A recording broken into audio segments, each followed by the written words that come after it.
Good afternoon, everybody. This is the Legislative Investigations Committee. I am Councilman Isaac Isler-Schleifer, Chair of the committee.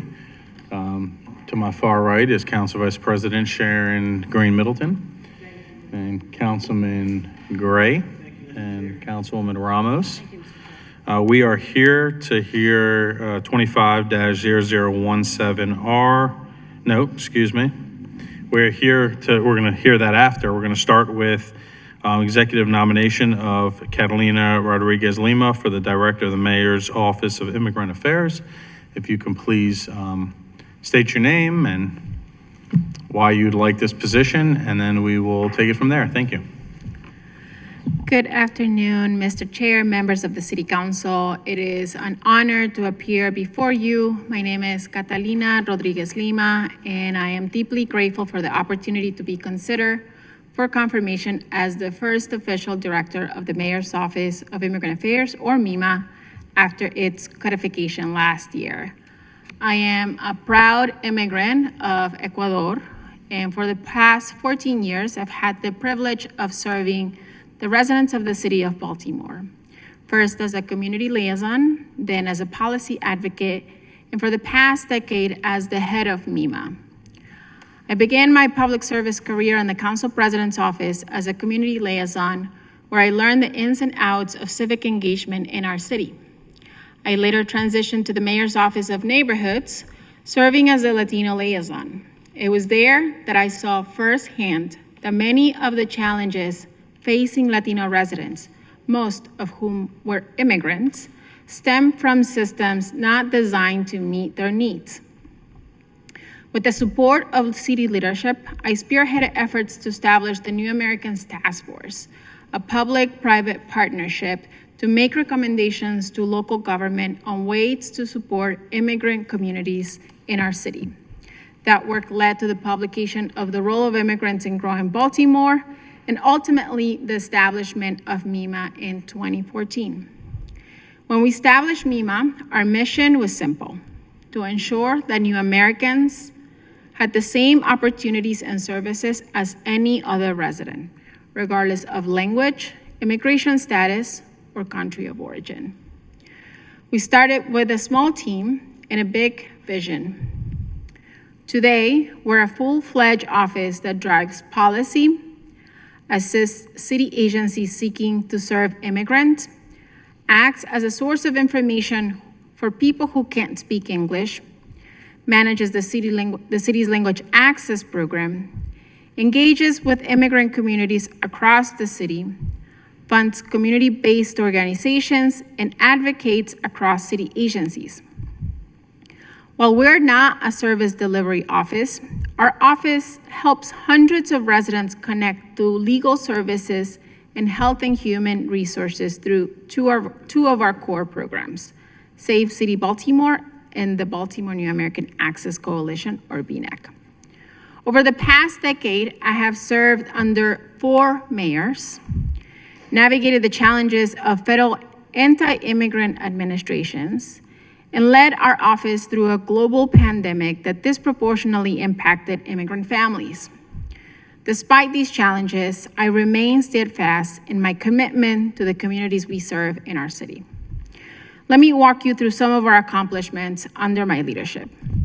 We've recruited immigrant-serving organizations to the city of Baltimore, such as the Latino Economic Development Center, AMICA, and Lutheran Social Services of the National Capital Area to support immigrant entrepreneurs and families in need of legal services. We've advanced the city's language access program by implementing the city's first comprehensive language access law and established centralized strategies that provides agencies with technical assistance and resources to overcome language barriers. We currently work with 18 agencies, and in the last year, we have facilitated 34,000 minutes of telephonic interpretation across 32 languages, translated 500 vital documents, and trained over 3,800 employees on how to serve people who can't speak English. We've also established and revamped the Safe City Baltimore initiative, a partnership with 9 local nonprofit organizations that educate immigrants about their rights, expands access to legal counsel, and provides wraparound services to families for those detained, which is oftentimes children. In 2023, we established the Baltimore New American Access Coalition, the city's first bilingual and bicultural case management initiative, to help residents overcome language barriers and fear of government when seeking services. To date, BNAC has enrolled approximately 900 households, representing more than 3,000 residents across 25 zip codes and 32 countries of origin. At a time when immigrant families experience deep fear of government, BNAC serves as a vital bridge linking resources to those most in need. We've also established the Baltimore Immigrant Community Fund in partnership with the Civic Fund, Maryland's first public-private fund dedicated to supporting immigrant families.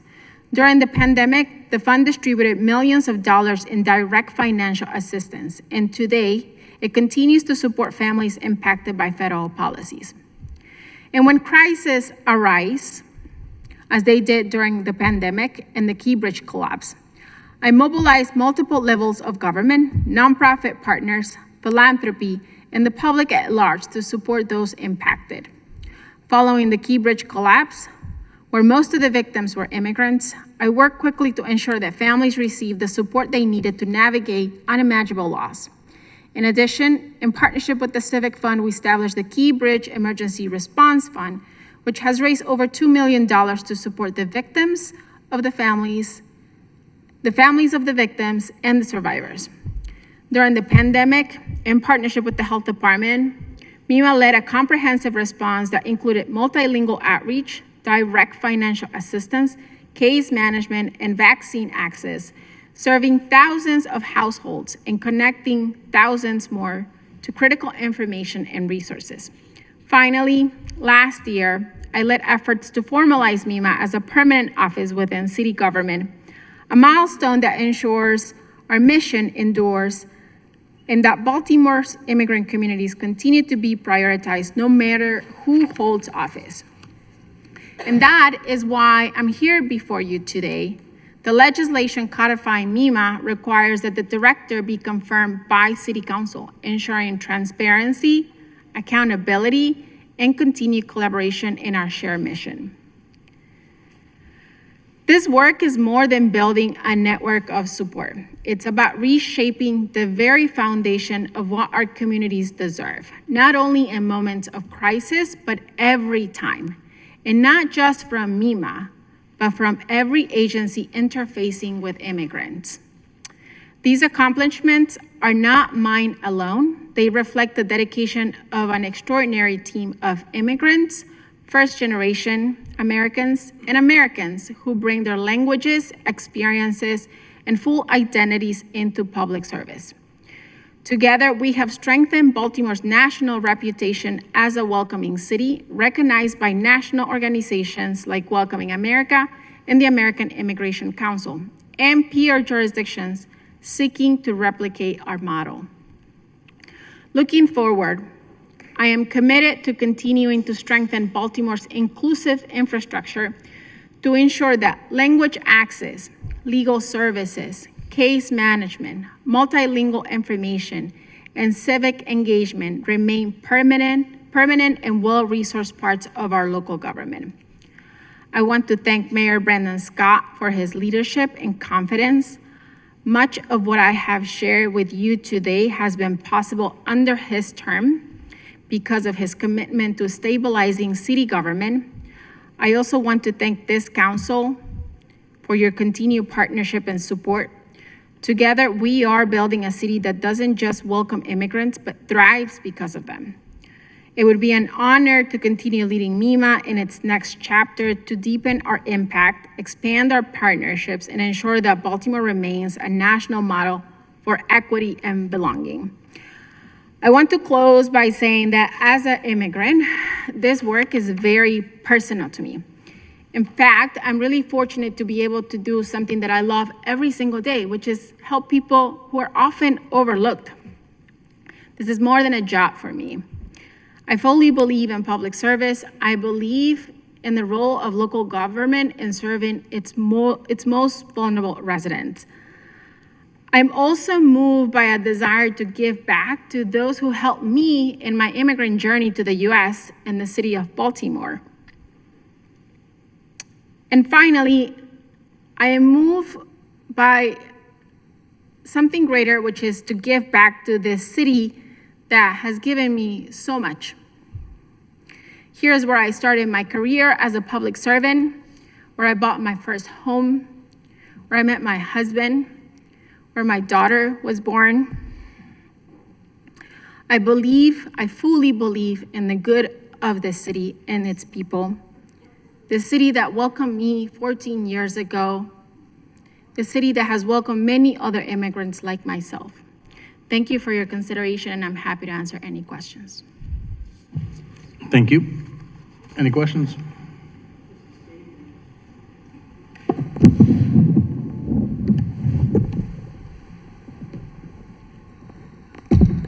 Thank you, Mr. Chair. Just a quick statement.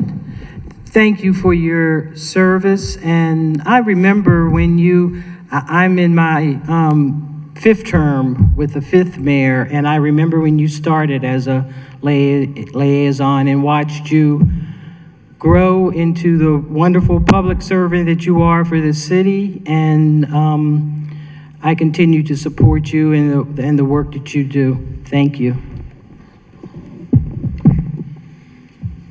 Any questions?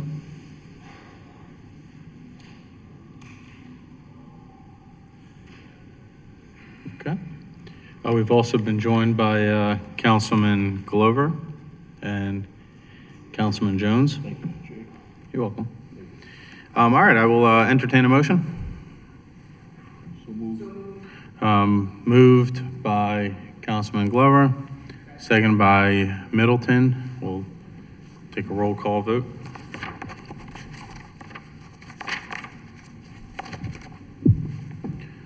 All right, I'll start. I'm a yes. Glover? Yes. Dorsey? Absent. Middleton? Yes. Gray? Absolutely yes. Okay. All right, congratulations. It's 4 votes in the affirmative, none in the negative. So you'll advance at the next council meeting this Monday. Congratulations.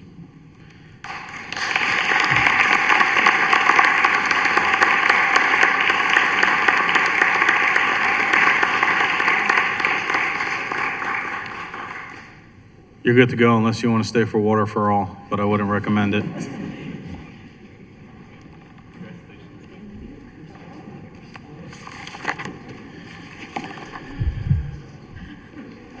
All right, if you're here for the next hearing and you're presenting, feel free to move on up.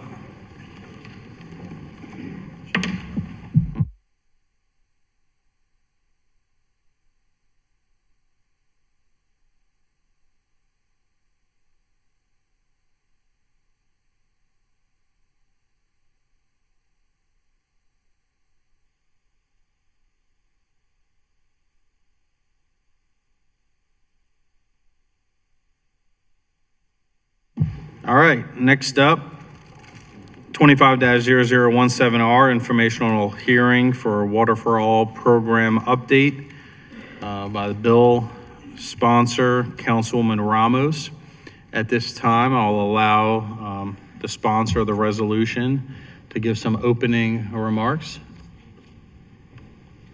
Thank you, Mr. Chair, and thank you to you and also to the committee for making time to have an informational hearing about the Water for All program. Just as a reminder, the Water for All program is the city's water affordability program that was passed in Council Bill 180307, Water Accountability and Equity Act, which was actually prior to several of us being on the council. And so this may be an opportunity to understand the program a little bit better. Again, the whole idea is to make sure that people in Baltimore City can afford their water bills. And the Water for All program was put together to make sure that more people were getting the opportunity for a water discount, and also to make sure that it also adds not just homeowners that get the discount, but also renters can get the discount on their water bills. And there had been some delay in the implementation of the program because of lots of reasons, including COVID. But it has, as it's part of the Water Accountability and Equity Act. And so a lot of pieces have been put in place. And so this is a hearing to really understand how it's going and what are the things that we need to improve. And so I've asked DPW to come before us to talk about the number of residents in the program, the difference between this program and the previous program, which was called Baltimore H2O, or BH2O, the number of homeowners and renters, breakdown of the demographics, also an explanation about how it works, recommendations for program improvement, and current efforts underway to get more people to enroll. You'll see in some of the slides that the enrollment is not as much as we've had in the BH2O program, and we want to explore ways that we can get more people enrolled. There were also challenges initially with the application. And so we want to just, again, have this hearing about what's going on now, how we can help in terms of making it so that more people can afford their water bills by enrolling in this program.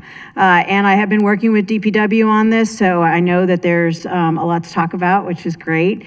And Mr. Chair, thank you for indulging me to ask my constituent, Ms. Alexis Schofield, to come up and talk a little bit about her experience with the Water for All program, if that's all right. Sure. Ms. Alexis? That's you.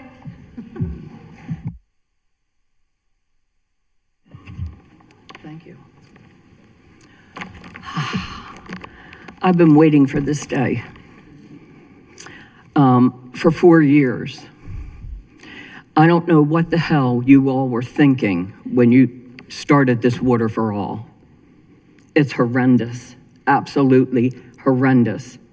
And I really don't think that any of you clearly understood what you were doing when you put this into effect. Back then, I spoke to the head of the program, whose name was Milton Cox. He knew absolutely nothing. I was on a conference call with him. I asked him question after question after question. He had no answers for me at all. None. When you started this program, this is what came in the mail. That doesn't explain anything.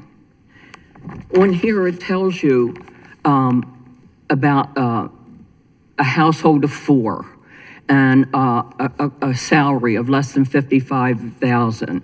It tells you about Baltimore City residential households who income below 200% of the federal poverty evaluation. What person that gets this in the mail knows what that is? He couldn't even answer my questions. I called the Department of Aging. The girl didn't even have to put me on hold. She gave me all the statistics right then and there on the phone. She also sent me in the mail several pages, questions and answers regarding what the Water for All program was supposed to be. That should have gone out to everybody. You know, everybody does not go online. I am low income. I live on Social Security. I make ends meet, barely. It's very difficult for me. You know, before this Water for All, we had a BH2O. I knew exactly on my bill what was being discounted. When this started, you not only got rid of all of that, you also took away my first hardship, which was $15. And that hardship I didn't have to pay for the Chesapeake Bay or the rain tax. You took that away. What are people supposed to do? They have no clue. So I started with calling the mayor's office. That was a joke. The mayor's office knows nothing. They can't help you. They give you this phone number, you call all over the place, you don't get anybody. The number on here that you're supposed to contact for information and applications is a city number, 410-396-5555. Have any of you ever tried to call that number? No? You have? No? What's it like? Uh-huh. Do you know how many times I sat on hold for 60 minutes, 90 minutes to be disconnected? Nobody answers any of, when you call that number, you can go to one of the Northwestern, the Southern, the Northern office, all of those. When you connect and you press, all you hear is music. And after 10 minutes, the music stops and it says, if you know your mailbox number, you can leave a message. That didn't help me. I drove everybody crazy in every department I could think of until somebody put me in the right hands. And today I want to give thanks to the people that have helped me along the way, because without them, I wouldn't be here today. My first thanks is to my council person, Odette Ramos. I don't know what I would do without her. She is truly remarkable. She had big shoes to fill because Mary Pat Clark was somebody special. And I was really skeptical of her in the beginning, but let me tell you something. Our neighborhood and our community in Edna Gardens, we'd be lost without her. She's there when I need her. She returns my calls. I can actually call her on her cell phone. Linda Richardson, who is in her office. She's your right hand and your left hand. She is without a doubt remarkable. Linda, she allowed to meet me up at the YMCA Stadium place one day, and this was all the way back on August the 15th of 2023. I took all of my water bills, which I have here in front of me. These are all of my water bills since Water for All went into effect. What a joke. I set everything out in front of her, showed her this. She said, "This is what the people got in the mail?" I said, "Yeah." She said, "What's this this is no help to anybody." I said, "Exactly." Milton Cox, you know what he told me? "I don't know anything about this. I've never seen this before." You're the head of Water for All program? You don't know what this is? God forbid, we're in trouble. My next one, and this poor gentleman, I have been a thorn in his side from the beginning when I fell into his lap. Terrence Jennings, the love of my life. He is unbelievable. And I remember my first conversation with him. He didn't get 5 words out of his mouth, and I chewed him out. And when he calmed me down and listened to my problems and my issues, he understood. He has been with me every step of the way. Honest to God, Terrence, I can't thank you enough for everything you've done for me. Honestly. Aside from Terrence, there's another gentleman, and his name is, sitting right here, Anthony Mills. Mr. Mills actually came to my home personally and picked up my Water for All application one year. Who would do that for me? He did. And we talked for a while, and he was actually interested in things I had to say, not just about Water for All, but about my family. When I was born in 1952, my father was a city councilman. He went on to be a magistrate. He was a lawyer. He would not practice law because he said he couldn't sleep at night if he did. He was a very honest, brilliant man, brilliant beyond belief. They pushed him to run for comptroller. He didn't want to, he did, he lost, he was happy. He wanted out. I learned a lot. I grew up in a political household. At dinner, my sister, my brother, and I, we all discussed what happened at school every day. My parents ran a business. So when they came home, we had dinner as a family. And then after we all talked about school, it always wound up being politics at the dinner table. My father taught me so much that I didn't even realize back then. He's here today with me, truly. I hope he's proud. My mother always said, Alexis, be quiet and sit down. My father was very quiet. He said, let her speak. If she has something to fight for, let her fight for it. Well, I've been fighting all my life. All my life. If it isn't this, it's energy assistance. I got that. Hallelujah, you know? But this has been a disaster. I have to tell you else, Terrence Jennings really put me in a direction with a couple other people. One, I am meeting today for the very first time. It brought tears to my eyes. Natasha Green. Natasha, I have got to tell you what she did for me. You won't believe this. I was on the phone one day with Terrence, and he was looking at my bill, and he said, Alexis, your water consumption is very high. It's too high. Something's going on there. Do you have any leaks? No. I'm very good around my home. I live in my childhood home. I know the ups and downs, the ins and outs. And I'm pretty resourceful. I'm not stupid. He said, I'm going to put you in touch with Natasha. Natasha called me, and let me tell you what she did for me. She gave me a course in plumbing, and I'm not kidding you. For like 2 weeks, she called me, and we went through different tests in my house with the water and the leaks and this and that. Try this, and then she would let me, follow up with her. Who else would have done that? She was... I can't tell you how honored I am to meet you today for what you did for me. I hope you appreciate it. I really do. She's something else.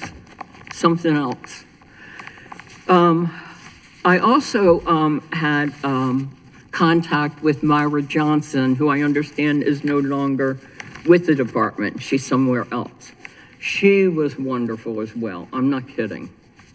Unbelievable.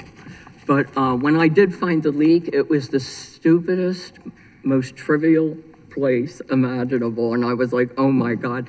But I learned so much by what Natasha taught me. Natasha actually sent me a form. And then when Mr. Mills came to the house, he also gave me the form in case I didn't get it in the mail, so I could be reimbursed for that.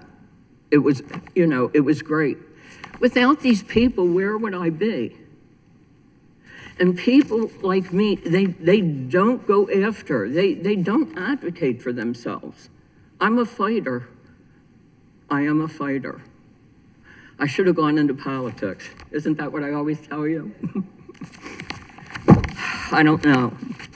But, and I'm sorry that the president of the city council isn't here today, because I have some words for him as well, and you can pass them on. And I hope you do, really. I hope he proves to be a better president of the city council than he was as a council person for the 1st District. He was horrible. My brother lives in the 1st District. My grandfather was born and raised in the 1st District. My brother still lives there over top of the family property. Whenever he needed him, he never got callbacks. Never. I met with Zeke Cohen on my front porch when he was campaigning. He lied to me, boldly lied to me, and I knew he was lying. Oh, no, I have the largest office. They always return calls. He knows my brother. He told me, I don't know who he is. He knows him very well. That's sad, very sad. And I got to tell you, he has an employee in his office that is really a piece of work, in plain words. I was asked to call her one day to see if I could set up a meeting with Mr. Cohen. That was a joke, honestly, a joke. Her name is Margaret, I gotta think, Margaret Webb. That was worthless, absolutely worthless. She told me I couldn't meet with him. I had to meet with her first. I said, are you on the city council? She said, no. Then I don't want to meet with you. I want to meet with him. Well, I can answer your questions. I said, I'm not asking you the questions. I'm asking him the questions. I'll get back to you. Well, that was all the way back on, I gotta think here, June the 25th. I'm still waiting. Do you have any more testimony on the water for all? Is this it? Am I out of time? I hope I got my point across, and I got to tell you, I'm very disappointed that other council people are not here. I can't understand that. And the only ones I ever see on TV is Miss Ramos, Mark Conway, and you. And the only thing I can call you is Councilman Yitzi, because I love that name and I can't pronounce your last name. No problem. But I see you all the time. And I thank you for your time and thank you for listening to me. And I certainly hope that whatever you're going to do is going to be better for the citizens in this city. And by the way, let's get rid of the mayor that's in office. It's a disaster, an absolute disaster. I don't care who in this room feels differently, but I'm telling you, in the 72 years that I've been on this earth, he's the worst we've ever had. Thank you. And just so everybody knows, anybody who's here and needs any assistance for their water billing or anything, DPW has a booth set up in the room right across the hall with a lot of resources available. So if anybody would like to meet with them, you just walk straight into the room straight ahead, and to the right, you'll see a nice table set up with a lot of information. All right. You good? Okay. Who's up next? Good afternoon, or good evening, I guess.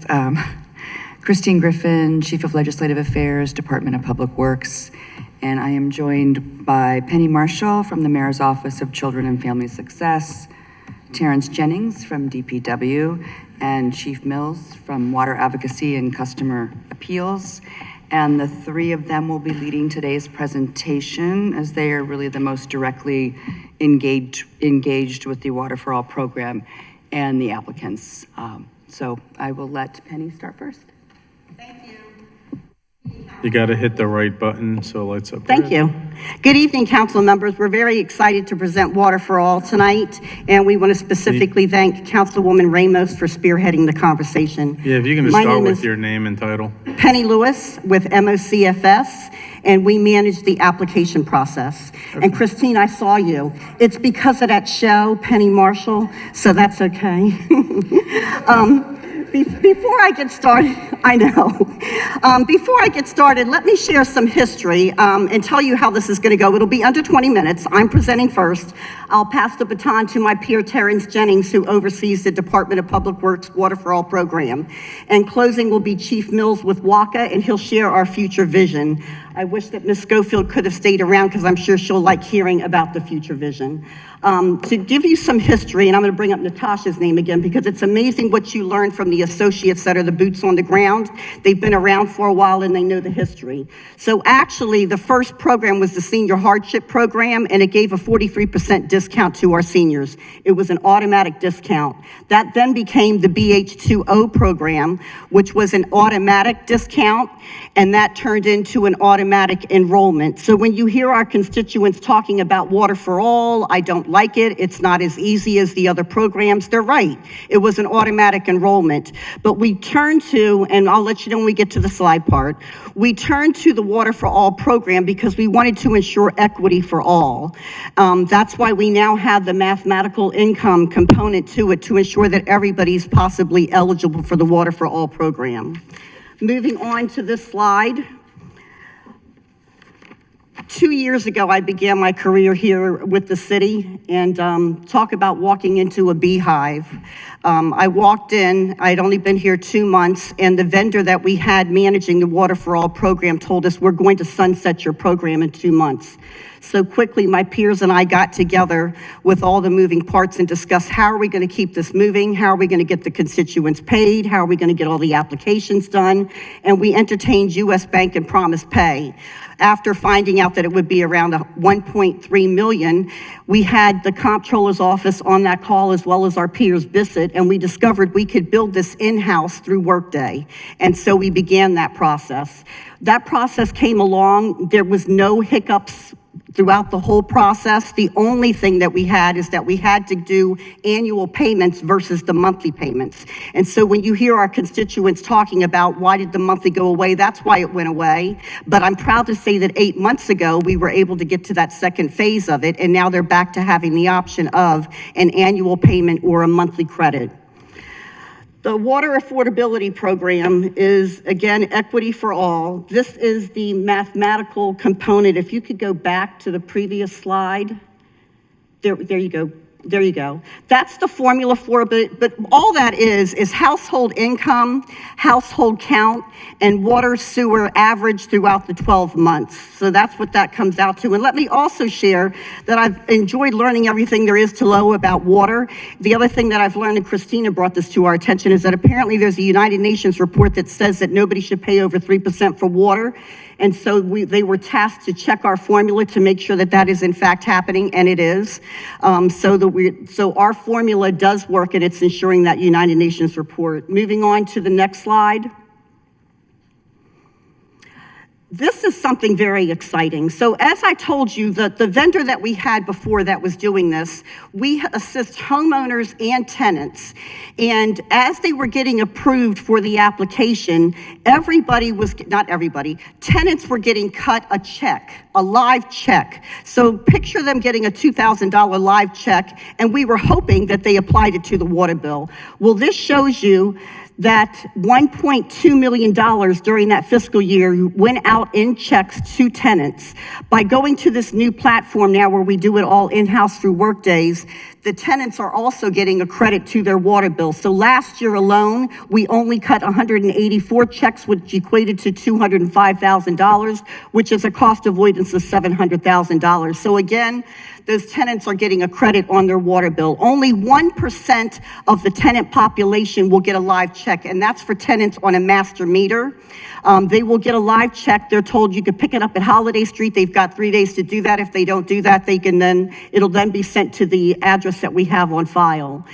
The other thing that we implemented, because we saw building the platform as an opportunity to put a lot more guardrails up and find a lot more efficiencies. And the other thing that we found is that as I was approving applications, I kept seeing the same people coming back with the same high balances. The balances weren't going down. And I learned this from Natasha, that for one person in the house, it should be 1 to 2 CCFs. So if you see 20 or 200, there's a leak somewhere.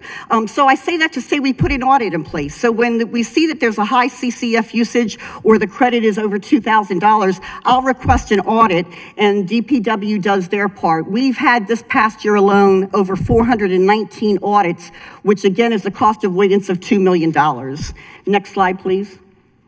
Current activities, the application process is done by mail, in person, or through the portal. I'm happy to say that we are now paperless. We use the QR codes at community events, so there is no more going back and forth with the applications. And it's a 90-day process per legislation. For us to ensure our application process hits that 90-day, from the time that it comes into the office, it gets stamped, the associate enters the application, and I approve it. It ensures 30 days so that when it gets posted as a credit on the water bill in 1 to 2 billing cycles, we're achieving that 90-day. I'm happy to say that the average processing time now is 23 days. Next slide. Some system enhancements in the past when RFI means request for more information. So picture a homeowner and they need to give us their income, ID, and water bill. So they give us an ID, but it's not clear, and we need to RFI it, request for more information. Now when they do upload the information that we're requesting, I'll get a pop so it doesn't just sit there and I can go in and approve that. The other thing is that the associates that are doing the applications enter it only. They do not have the ability to enter it and approve it. There's 3 managers that assist me with the approval process. They can approve up to $1,700 credit. Anything over that comes to me for the last set of eyes. And then the other thing that I'm really excited about is I'll get a pop. So if somebody, you can apply for this program once on a rolling calendar year. So if you applied February 2024, you can apply February 2025.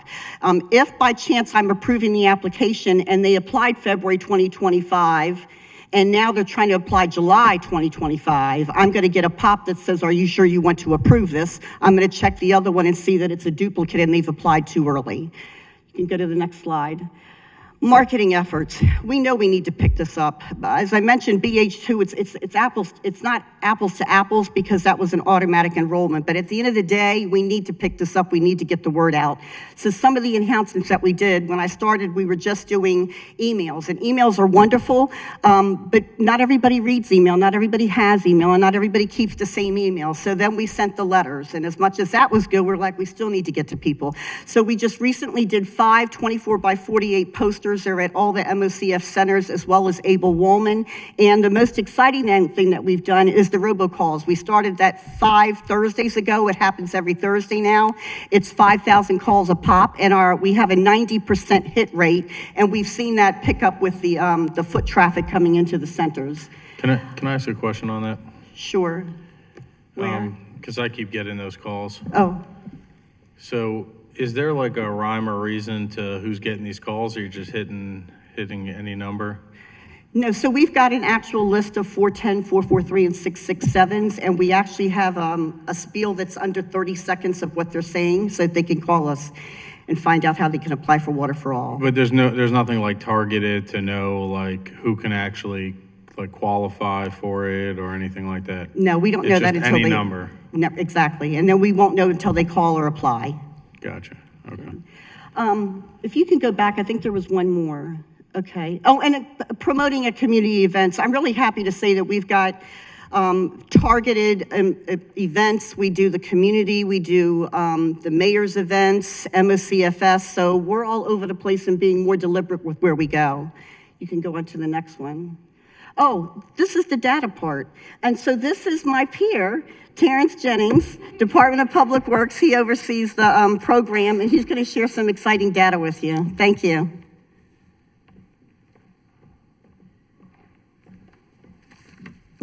Good evening, everyone. Thank you, Ms. Lewis, for those kind words. I really appreciate it. Good evening, Councilman Schitzler and the honorable members of the City Council, I'm Terrence Jennings. I'm Utility Policy Manager for the Department of Public Works. I want to also thank Ms. Schofield for those kind words on me and my team as well, some of the initiatives that we've done for Water for All. But one of the things I want to talk to you all about is the data for Water for All. As you can see, there's the slide here for the household size of all applicants that are applying for the Water for All. As you can see, for fiscal year FY22 through FY26, there's been about 20,073 Baltimore City residents that apply for Water for All. The median income for people applying for Water for All is about $13,357. The median household size for people that are enrolled in Water for All is about 2. So the next slide. So here I'm going to go over is the head of household age and gender. As you can see here, for females, that's the majority. As you can see, about over 2,000 females within Baltimore City have applied for Water for All, and you can see that age demographics for that is between 35 and 40. For males, it's about over 500 that have applied of head of household between an age range of 60 and 65.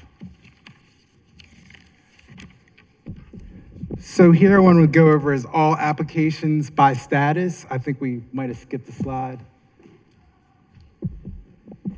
Hey, can you go back to that for a Go second? back. You said the average age is 30 to 45? Is that what you're? No, I'm saying the head of households, age and gender. So for instance, for females, you have between the age of 35 and 40, the age range. And that's who's qualifying for it? Or They're the is it- head of the household, so you can have between 1, 2, 3, 4, 5, 6, depending. Yeah, But no, that- I would just, I guess and I'm looking around, I see a lot of my colleagues making the same face I made. And so I would just assume that, we assume that this program is, more geared towards helping seniors or, and so to see that there's such a large, young population, that's a little shocking. I can see where you could say that, but I can also make the argument that the majority within Baltimore City, the head of households are females. They're taking care of business between that age demographics of, I'm sorry, I'm blind as a bat here, between 35 and 40 as well. Well, it's not just females, it's across the board. I Well, yeah, mean, so, the bulk of the program seems like the ones that have the highest applications is actually my age, 35, and actually I think I turned 36, but give or take, that's shocking to me that that's the bulk of the program.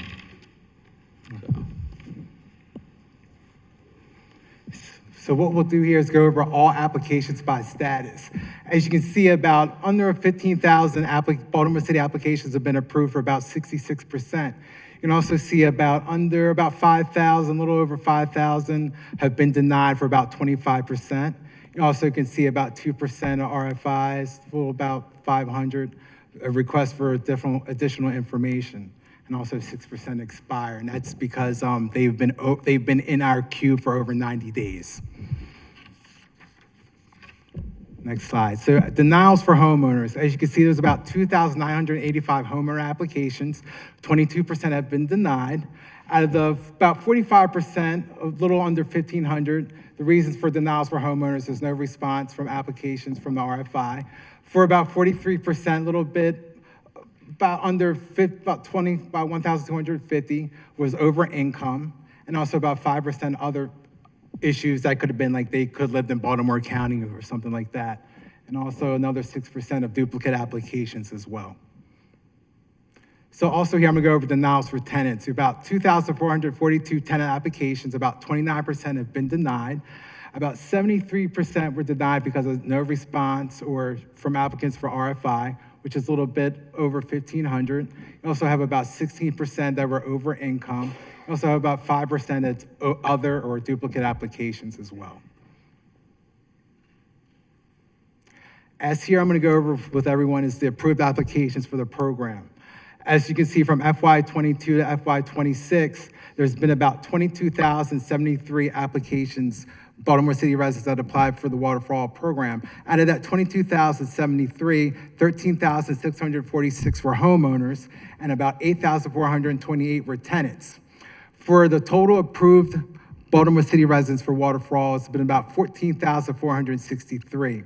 9,896 were homeowners, and about 4,567 are tenants. The total discounts that were dispersed for homeowners and tenants was approximately $14 million. As you can see, those homeowners are about 68% have received about $8.2 million, which is 60% of the discounts, and tenants about 32% have received about $6 million and about 40% of the discounts. Right here, you can see the credits by customer types, and here this differentiates between homeowners and tenants. But what I want to go over here between everybody is just showing you the light shaded areas as future projections in FY26 for Water for All. That's what we believe that the projections would be for people in FY26 applying for the program and discounts that would be dispersed for homeowners and tenants. All right, so here I want to go over BH2O and Water for All credits here. So as you can see, BH2O was from FY19 and it ended in FY23. You had about 36,191 residents in BH2O. The median income, the median discount that was given out for people enrolled in BH2O was about $258. And the total that was dispersed was about $12 million.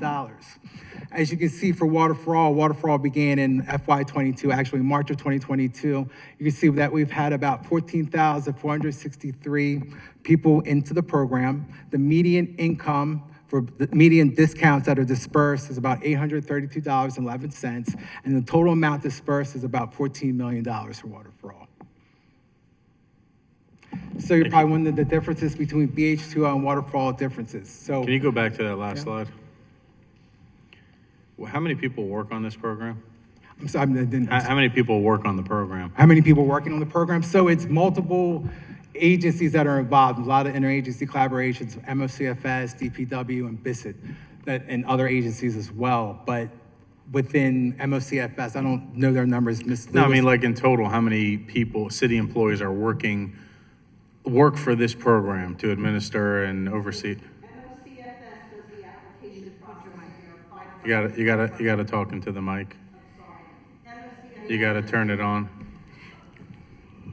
MOCFS does the application process. We have 5 associates. Okay, and how many people at DPW work on this? 3. Okay, and what was the other agency you said works on it? BISIT, they're the ones who do our web design. And all how that many they stuff. got working on it? I see about 3. 3. So we're over like 10 people working on awarding a few $1 million a year. If Do you're- these folks do other things also, or just work on this program? They work on this program. I could speak for the MOCFS associates, and they perform at 15 standard applications input a day.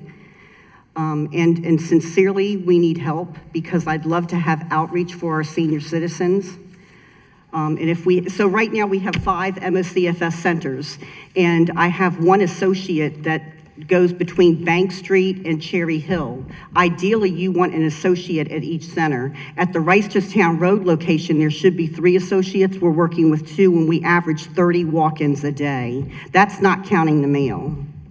Right, so what would you say is the overhead of running the program besides the actual cost for grants? What's the overhead for running the program? I'm not sure, but we can get back to you on that. You're with finance, right? Hi, everyone. My name is Gabriel Stewart-Sykowitz from the Finance Department. We do have a hand in this. We apply the credits to the accounts. In the Article 24 of the code, the Finance Department is designated as the collector for all water bills. So we do have folks who work on that generally, but those people do also apply the credits once we are informed what amount to apply where. I could certainly take that back and collaborate with my colleagues and get back to you. I don't see MOGR here, but I also don't know if I can give a timeline at the moment, but I will call everyone in the morning and try and get that information back to you as soon as possible. Yeah, so it's a committee request to make sure that we just find out what the overhead is for this program. Yes, sir. And so was the program operating in 23? Because I see like there was 1, so it just ended. So what you're looking at is BH2O for 2023. Oh, okay. And then that is when I And get that's to. when it picked up, I Right. gotcha, okay. Okay, all right, so Gabe, you'll get that for us? Yeah. Okay, thank you. Yes, sir. So the total overhead of the Water for All program, Yeah, so all the staffing, across agencies. yeah, Yep, I totally get it. the Yep. mailers, that letter that lady showed us, whoever made that, Sure. yeah, thank you. Yes, sir. And here I was going to provide some of the differences between BH2O and water for all. For BH2O, it was equality focused. It was 175% of the federal poverty guidelines. It was automatic enrollment and re-enrollment, and there was a flat rate. For water for all, it's equity focused. 200% of the FPL requires customer application, income based, and requires reapplication. And here I'm just going to show you the top. It's in chronological order, but the top 5 council districts for water for all discounts that are applied would be Council District 13, Council District 9, 6, 7, and 8. And here I want to show you guys the application process. This is between the customer, MOCFS, BISN, and DPW. So for instance, the first thing that starts out, the customer, the CAP Center receives, let me rephrase that, the application process. I'm all over the place here. So what we do is we start with the customer. The customer then completes the application. Then it's either, there's 3 ways the customer can submit an application. You can do a walk-in, do it by mail, can do it online. And the customer then submits their application to the CAP Center. It recognizes the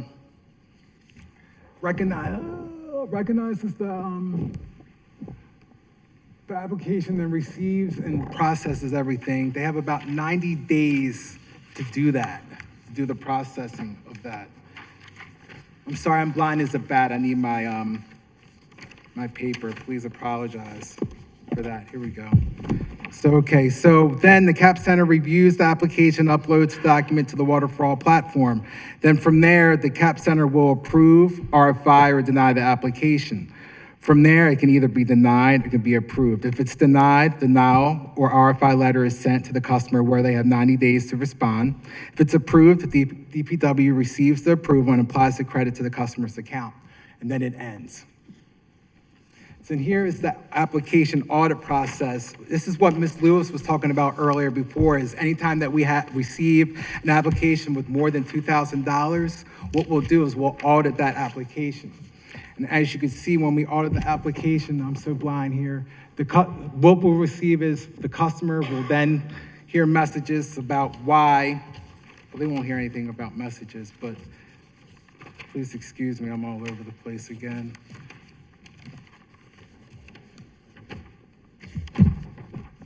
All right, so the application for the audit process. The customer is then notified of the denial, is informed if they can, oh, I'm sorry, I'm reading it from the last one. So the CAP Center reviews the application and determines the credit if it exceeds $2,000. The CAP Center then sends an investigation request to CSSD. Then we have about 24 hours from BISD to DPW. Then CSSD reviews the request and conducts an investigation. That takes about 10 business days. From there, the investigation is complete. From there, that information is sent back to the CAP Center. They receive it, the results of the investigation. They have 2 business days to approve it or deny it. If it's denied, the customer is notified, and the denial is informed that they can appeal to the WACA office. If the application is approved, the BISD will process the application accordingly, which DPW will apply the discount. So what I'm going to do is pass the baton to Chief Mills here, that he can give you an idea of the tiered credit program. I just want to thank you all so much. Good evening. My name is Mills, Chief R. Anthony Mills, Officer of Water Advocacy and Customer Appeals. In terms of next steps of the Water for All program, one thing to emphasize is that this program is focused on equity. And so as a result, to get there, it requires a lot of technicalities, going through a lot of formulas, unfortunately, a number of applications.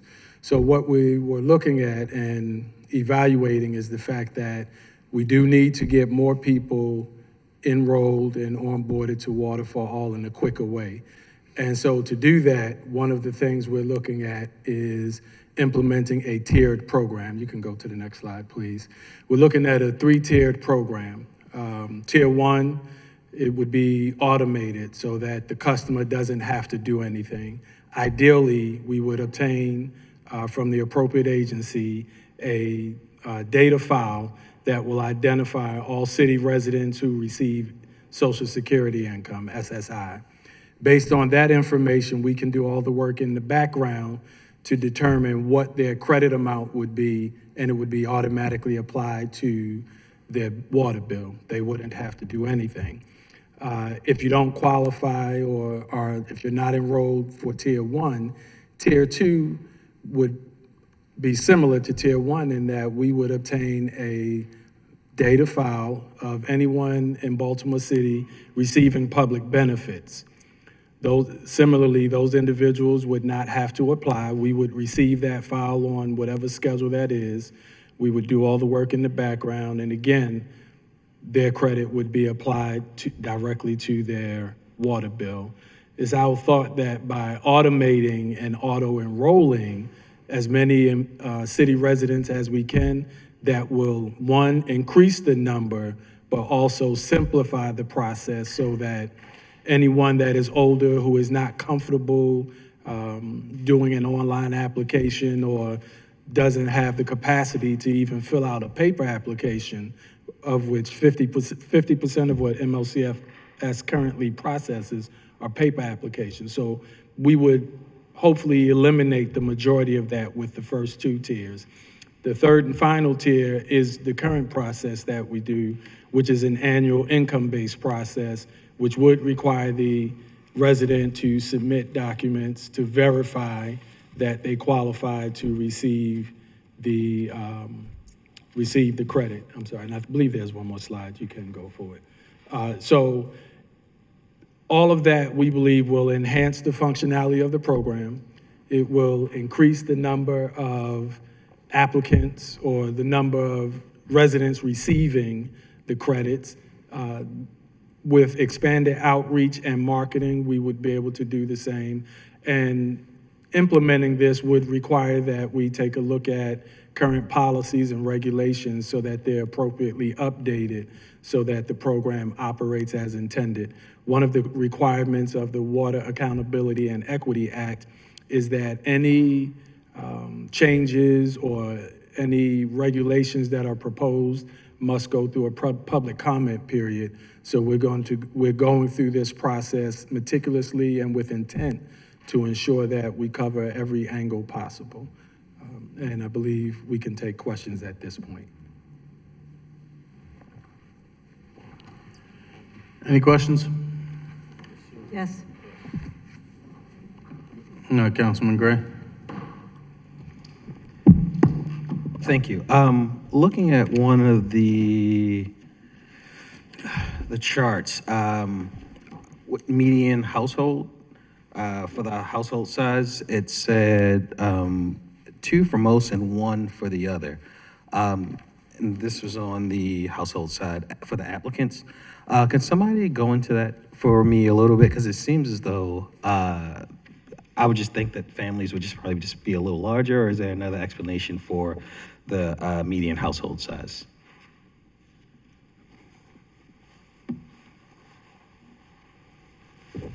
So can you have you answer that question one more time? Yes, it says the median household size is on this chart for the fiscal year for 22 and 4 and 5 and 6. The median household size is 2. I was just a little confused. I would think that the families would be maybe a little bigger. Could you just explain that a little more? So this is for Baltimore City residents, just the household. So I mean, you can have anywhere from 1 person to 10 people into a household, right? So from the data that we are collected for water for all for our program, and what we receive from our partners is that the analysis that we came up with, well, we didn't come up with the evidence-based analysis that was done, is that they came up with the median household size for people that were receiving the water for all discount. The people living in their houses were 2. So that was just the median household size. Okay, yeah. There's no, I mean, it's just evidence-based from the data that we received. Gotcha. Okay. It seems as though the families would probably be just a little bigger than just than 2 folks. So it was just a general I'll be honest with you. A lot of the people that we deal with in the waterfall program, a lot of them are single. Like a lot of seniors, a lot of Gotcha. family. But you'll see a couple households here and there, but like it varies. Okay, it was, I only asked because when we look at the range of folks, the 30 to 40, with the females, not to just generalize, but it would seem as though like outside of the seniors where it would be one or two people, it seems like sometimes folks will probably have like just, like if it's like, for instance, if it's a single mother, it would be a single mother with one child. And I was just curious about that number, but if it's I not can do a completely deeper dive. scientific, I I'll get give our it. data person, can do a deeper dive and for you and provide more additional information. Okay, no, I was just curious about that. And then, sorry, my second question is the BH2O versus the Water for All, the credits. It seems like less credits were given, but they were given at a higher median, so like just more were awarded. Were the same amount of folks being helped that applied? Could you go into that? Because I would love to know for the folks that were denied, because it looks like we went from 8,000 to 9,000 yearly for the credits given to down to like 3 or 4, but the median was higher. So are you asking why it seemed like there were more people that were being paid for BH2O? Is that your question? Yeah, it seems like more credits were given. Because it was an automatic enrollment, whereas for Water for All, it's income-based. So they have to show up with their income, and the following year, they also have to produce their income all over again. Okay, and so these are the folks that actually need the help versus what we were saying, folks automatically getting help. I'm only asking because if it's that much of a decrease, I just want to make sure that the people that, if there are folks that are being denied, is there anything in place of to still help those folks? I know MLCFS, you guys do an amazing job of just navigating these circumstances, but I also see that if we go from 8,000 or 9,000, even though I know it's automatically given out, down to 3,000, I know theoretically 6,000 people could have just automatically just got it for no reason, but it would also seem like some people might be falling through the cracks. I think I get what you're saying, and I share your concern. It is income-based, and you're going to have some people that it doesn't look. I'll tell you the hardest conversation I have is when I have somebody that makes $1,700 a month in Social Security, and she's the only person in the household. And God bless her, she's putting $10 on her water bill every month. But for that reason, it doesn't look like her water bill is some $4,000 or $5,000 average. So for that reason, she might come in at a 0 credit. That's a very difficult conversation. Another really hard conversation is when they don't have anybody. It takes me 2 buses to get there. Mobility, they won't come at 11, they might come at 2. And then I promise her, look, tell me where you're going to go. I'm going to have an associate help you. I'm going to put your application through right away. And then I do it, and it comes up at 0. Oh, I call them just so I can cushion that fall. And then I get on the phones with my peers, Terrence and Mills. I'm like, we got to do something about this. For the same reason that Councilwoman Ramos wants to do something. We really need to help the people that need the help. And I can't wait for us to get to that next stage. So thank you for sharing your concern, and we share it with you. Yeah, I appreciate that because we want to make sure if this program is, if it's improving, you guys are doing an audit, you're ensuring that people are getting the help that they need, that we can make sure that as many folks as humanly possible can also get that help. Yeah. And people aren't just falling through the cracks for reasons outside of their own control. And let me say one more thing to share a positive conversation. It's good that people continually renew because we want them to keep coming back. But a young lady that I had in there the other day reminded me. I helped her. She was crying. Thank you. I said, don't forget to come back this time next year. She said, no, Miss Penny. Remember, I got that job. I'll be making a lot more money. And I'm like, you're right. So the program is there for people that need it, but she's about to have a much better paying job. So that's our whole goal. And that's what we have at all the centers. We have casework to help them get out of this situation. Yeah, thank you. Because a part of me asking that question was also thinking about the furloughed workers we have with the government shutdown, folks getting laid off because this administration just wants to lay off people. And we have a reckoning happening, particularly in this area, because so many folks are federal workers, that we may have potentially more people applying this year or next year or for the next 3 years. And I was just curious about why the numbers are looks like they're going down instead of going up. And Councilman, also, I believe that once we implemented Tier 1, Tier 2 of water for all, I believe those numbers would increase for the program because a lot of people will be able to streamline people right into the program instead of them providing income documentation and everything else. I think that will help, it will help get more enrollment into more Baltimore City residents, to be honest with you. So, and that also that number will decrease the RFIs that we're asking for and things of that nature because we'll be able to streamline people into the program. Thank you. Next up, Vice Chair of the Committee, Councilman Glow. Thank you, Mr. Chair.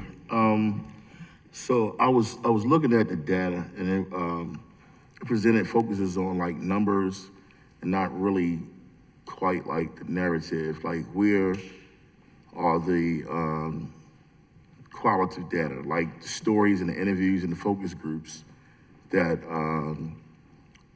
can explain like why people are really enrolled in the Water for All program. Like, do you guys have like any data to show that? In terms of qualitative data? Yeah, like basically why are they asking, for Right. like, you have like any focus groups, like any conversations around why are there so many that want to participate in the program? Understood. So similar to Ms. Lewis, I came into the program after it had already started. To my understanding, as soon as the Water Accountability and Equity Act was passed, the department worked feverishly to get it implemented. There was a lot of spit and chewing gum holding everything together. What we have not yet done is begun collecting qualitative data. We are looking at, in terms of version 2.0, how do we expand this so we get more people, but also similar to what you're asking, how do we obtain consistent feedback so that we ensure that the program is doing what it's intended. I can tell you anecdotally, as the person who hears most of the appeals, a number of people are looking for assistance because they have arrears. Most people applying are looking to lower their arrears. Water for All is intended for future payments. However, if I've not been able to pay my water bill for 18 of the last 24 months, I need someone to help me with that. And I end up having a number of conversations with people regarding their arrears, what's possible, who else is doing anything, and I always suggest to them call their elected officials on every level to express the fact that more is needed. But again, that's anecdotal based on the appeals. Cool. So even to your point just now, so I can bring up my next question that I have here, is the median income for the program participant is close to $15,000, right, for fiscal year 2025. We know that poverty correlates with poor mental health and physical conditions that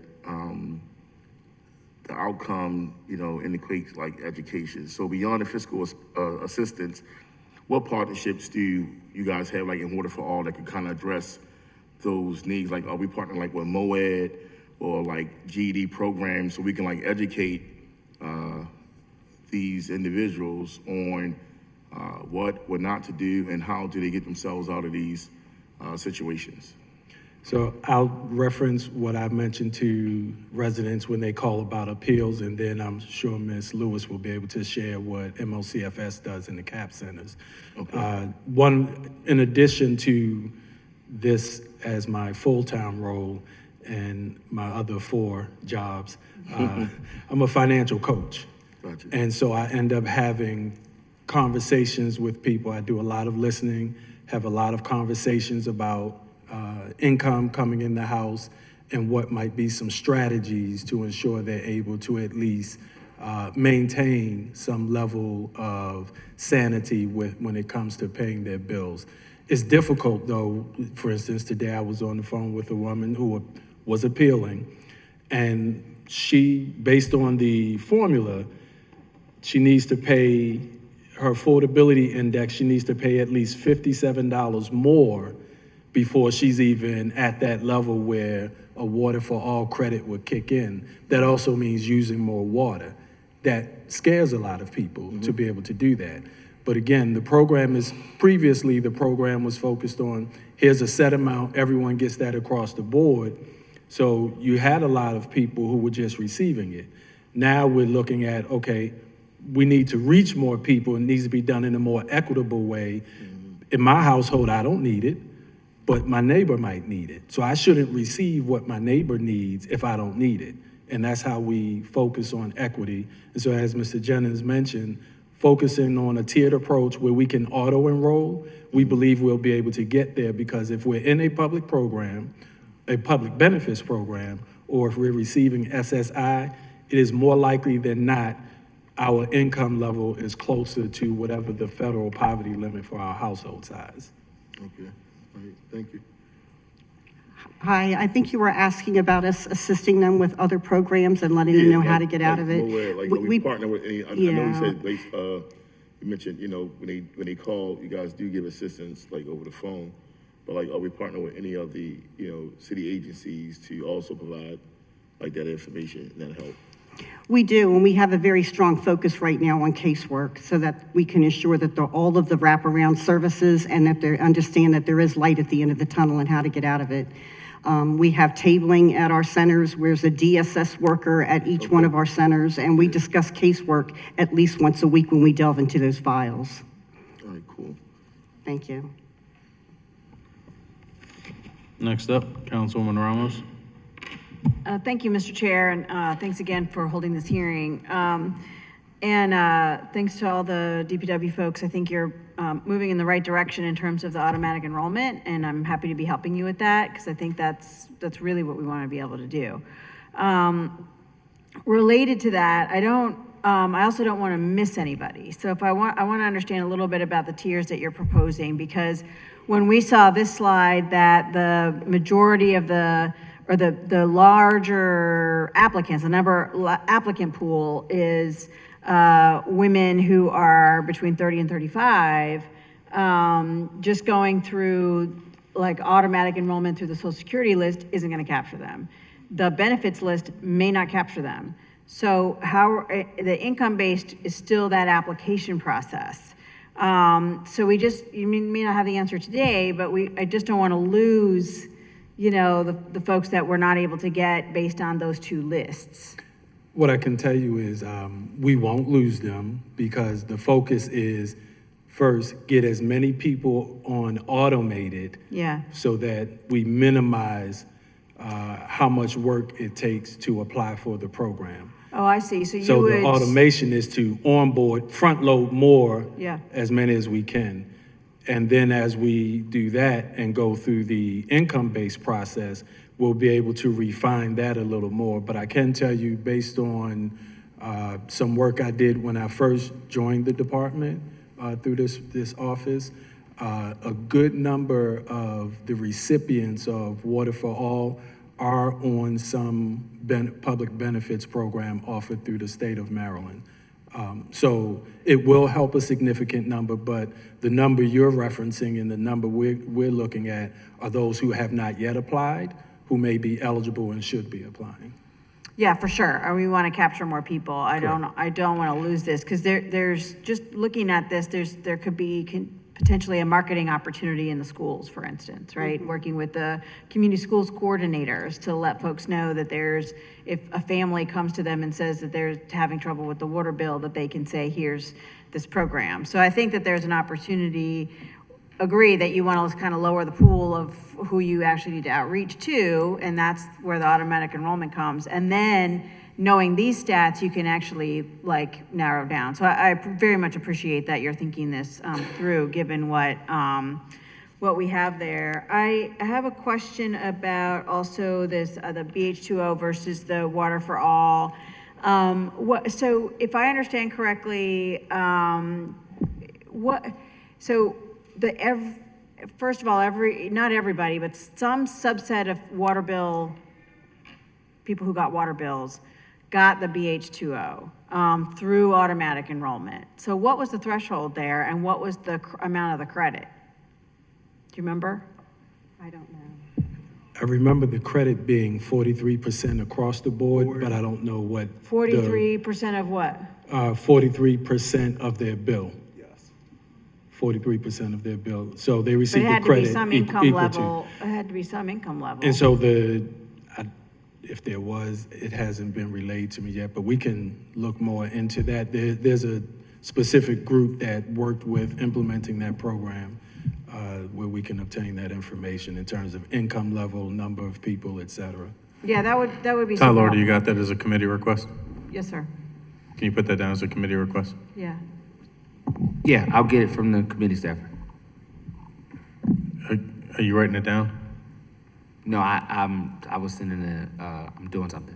If you restate the committee request, I'll take it. Just to get a little bit more of the history with BH2O. So BH2O is the former program, trying to understand the amount of the credit that was given and, or the discount, and what the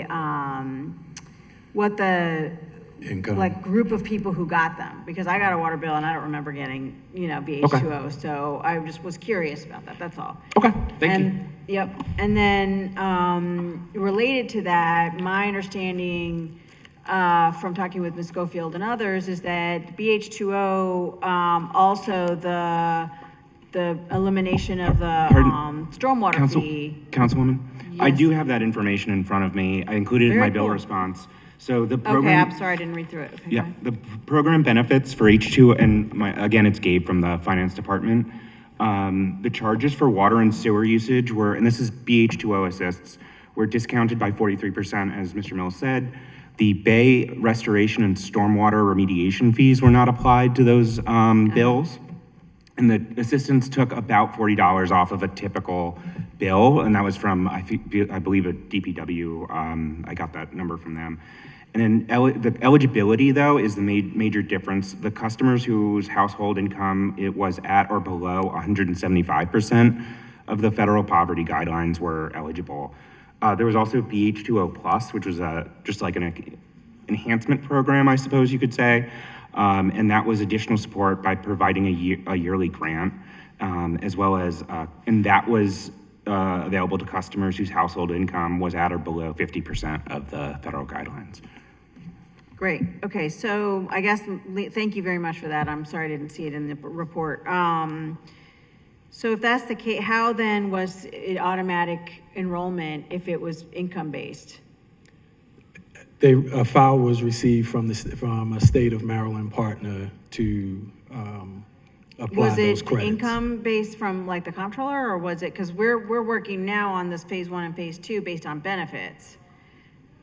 Correct. Same, very similar from Maryland State. The data file was received on a regular basis as a result of the parameters the department gave, which would match what's here. So if you want to know the specific income levels, we'd have to. I don't want to know the inquire. specific income Okay. levels. I want to figure out, first of all, what the automatic enrollment You process want to know the process. was. Yeah. And also like why we didn't just continue it on to Water for All. Like we know it was income-based, why we didn't just fold it in. And I'm glad to see that the amount of applications are similar, which seems surprising to me. But I'm just curious as to why that didn't turn over. I mean, because doing an application, as you heard from my constituent, can be difficult. So should we then, is that request then Sure, to if you don't have the that now, we can- process and the parameters by Yeah. which your eligibility for BH2 Yep. was determined? Okay. Yeah, because I just want to understand what the differences are. And then, again, sort of making sure that the automatic enrollment that we're trying to do for this new program, if we should just go back to what we were doing before or whatever. And I know we're working on that together as well. Understood. Thank you. Oh, actually, the last thing was just the issue of so Water for All does not include removing the stormwater fee. No, it does not remove stormwater or bay restoration fees. As And was that's a change mentioned. to the legislation we would have to make if that was the case, if we wanted to do that. I would have to yield to, No, it's not the state, it would be city, it would be our own code. I think that's in the legislation. I will double check for you, but I'm almost positive that is in the legislation. that they have to pay the stormwater fee and the. Yes. Because maybe, I'm just speculating, that because the stormwater fee is coming from the state, that we would have ended up having to pay for it as a city to the state. And so, anyway, I'd like to look at that as another way of Right. adding to the discount, so we can take a look at that, because obviously we'll need a budget line item to be able to pay for it. Right. No, that's a great point. Yeah. I'm just speculating that that's the case because of how I know the program, but I want to, we'll follow up on that. Right. As you know, a lot of the parameters we have to follow in this program are based on that legislation. So. Yeah, no, I understand. Yeah, So we have I- to make changes to the legislation to do a lot of, but Yeah. I agree with you, the stormwater fee is worth looking into for sure. Yeah. And I will do that and see. Okay, well, we'll work on that then, because part of this is also just seeing if there's any other changes to the legislation that we need to make sure that more people can get into the program, so, okay. Thank you so much. Thank you, Mr. Chair. You're welcome. And we also had another committee request prior to you arriving. And so if you can get us the total overall cost of the Water for All program for all administrative and physical costs as well. And if you can get that to us in the next week or two. Yes, got it, thank you. Thank you. Councilman Jones. I just want to quickly highlight a gap or a challenge I think I see in the program, and maybe we can brainstorm in the future how we can overcome it. The whole premise is to help those who are paying a large portion of their income towards, their water bill and reduce it so, that the water bill isn't having an extreme impact on their finances. When they call, oftentimes they're already going to be in the rear. So I've come across cases where most people are prideful. If they qualify for the program, but they can afford it, they're not gonna ask for the program. So I think often when people engage with the program, they're already in the rears. It's not that people aren't gonna call. I think the premise of the program is thinking people are gonna call ahead of time and say, I qualify for this, let me get the discount. No, often they're gonna call when they've tried to pay their bill, they're in the rear, and now they have rears. Now what happens is they owe a bunch of money and they're trying to figure out a pathway to move forward. Oh, call Water for All. You call Water for All, you get a reduction in the future, but before you do that, they ask you to get into a payment plan or a budget billing plan, and now they gotta pay additional per month what they're already paying to get themselves out of arrear, which is almost equal to the reduction in which they're getting for the Water for All program, and all it's kind of doing is helping them dig themselves out of a hole rather than bringing relief to folks. So, if there was a way that, if we could anticipate, people are going to have some kind of deficit in the beginning. And I understand it's easier for folks to come to you all because they qualify and don't have a deficit. But if they don't have one and they're able to pay it, most people will probably just pay it.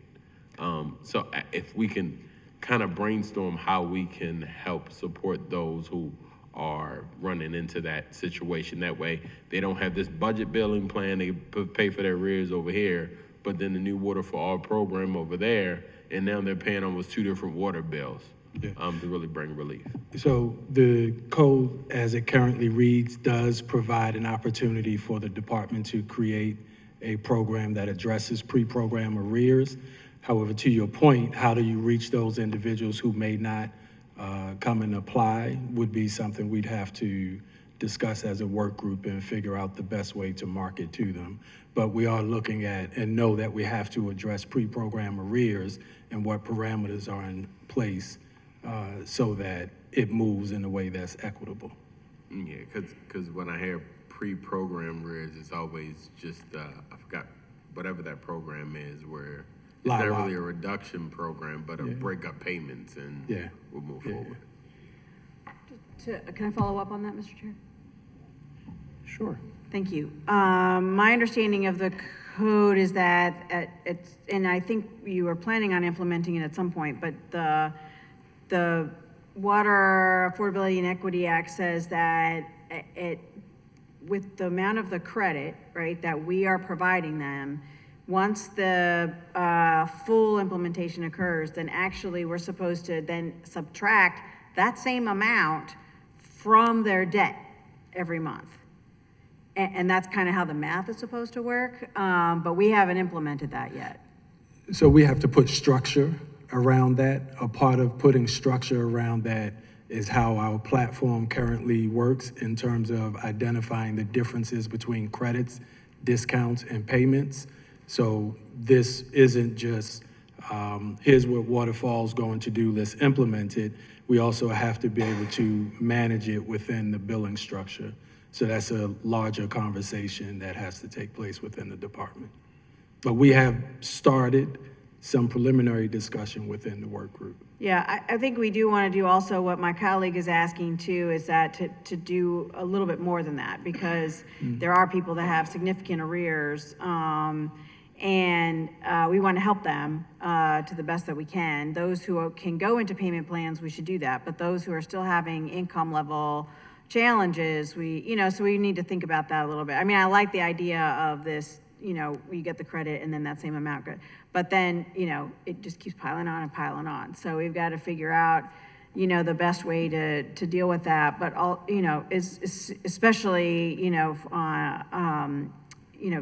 especially because there's so many people that are going to be having challenges. But that goes back to what I asked earlier about making sure we're not forgetting anybody when we're doing which I'm a big fan of, let's just automatically enroll. But to my colleague's point, a lot of people may not, fall into that tier if they have, if they're not getting benefit, but also there's a debt and they're having trouble just catching up on the debt.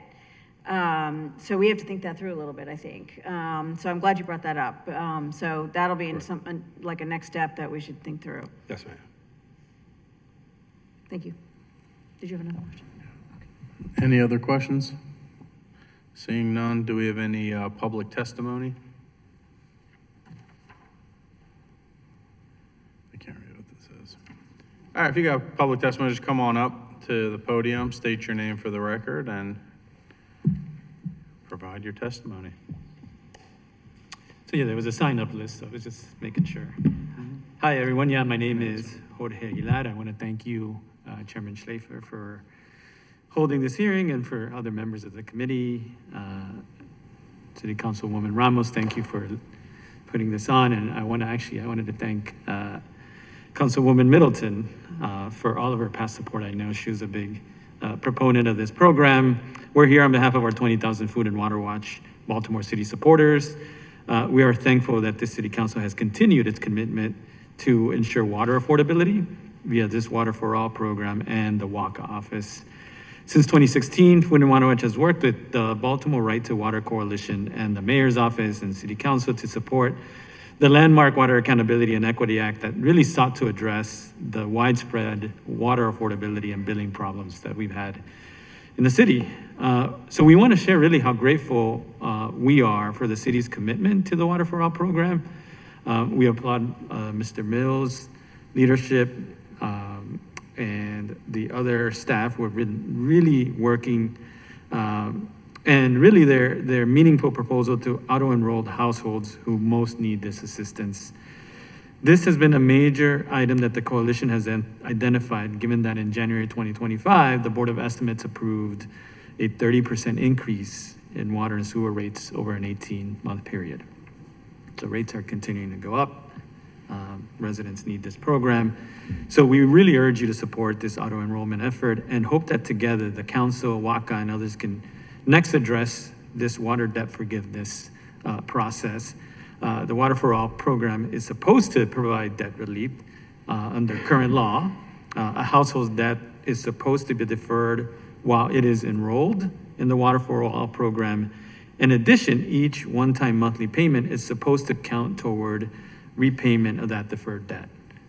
This provides a clear pathway out of water debt that is a key factor in helping Baltimore families into the future. So we know that City Council has really backed many of these measures over the years, and we believe that together we can implement many of the solutions together. So thank you again for your time and dedication to ensuring the human right to water for all. Thank you.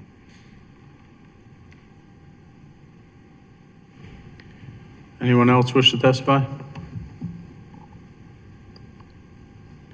Okay.